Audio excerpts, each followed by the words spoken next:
തീർത്തും അനാഥമാണ് ഉരുളെടുത്ത ചൂരൽമല. സ്ഥലം കാണുവാൻ എത്തുന്നവരെ കാത്ത് ഒരു ചെറിയ ചായക്കടയും അത്യാവശ്യ സാധനങ്ങൾ വിൽക്കുന്ന ഒരു കടയും ഇവിടെ തുറന്നിട്ടുണ്ട്. ബാക്കി എല്ലാ കെട്ടിടങ്ങളും ഉരുൾപൊട്ടലിൽ തകർന്നു പോയിരിക്കുന്നു. വൈകുന്നേരം ചൂരൽമല അങ്ങാടിയിലേക്ക് ഇറങ്ങുന്നത് തന്നെ പ്രദേശത്തെ ചുരുക്കം ചിലർ മാത്രമാണ്. അവർക്കാകട്ടെ സംസാരിക്കാനുള്ളത് നാട്ടുവിശേഷങ്ങളല്ല, പകരം ഉരുൾപൊട്ടലിൻ്റെ ഭീകരമായ ഓർമ്മകളും തങ്ങളുടെ കുടുംബത്തിനും കൂട്ടുകാർക്കും ലഭിക്കുവാനുള്ള പുനരധിവാസത്തെക്കുറിച്ചും മാത്രം. ഇപ്പോഴും ആ വലിയ ഞെട്ടലിൽ നിന്നും ചൂരൽമലക്കാർ മുക്തരായിട്ടില്ല.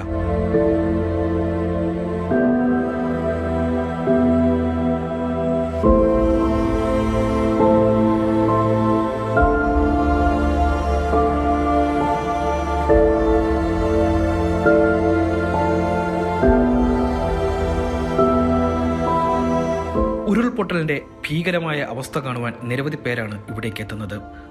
ചൂരൽമലയിൽ താൽക്കാലികമായി നിർമ്മിച്ച ബെയിലി പാലം വരെയാണ് സഞ്ചാരികൾക്ക് പ്രവേശനം. അതിനപ്പുറത്തേക്ക് മുണ്ടക്കൈ, പുത്തുമല എന്നീ ഭാഗങ്ങളിലേക്ക് ആർക്കും തന്നെ പ്രവേശനമില്ല.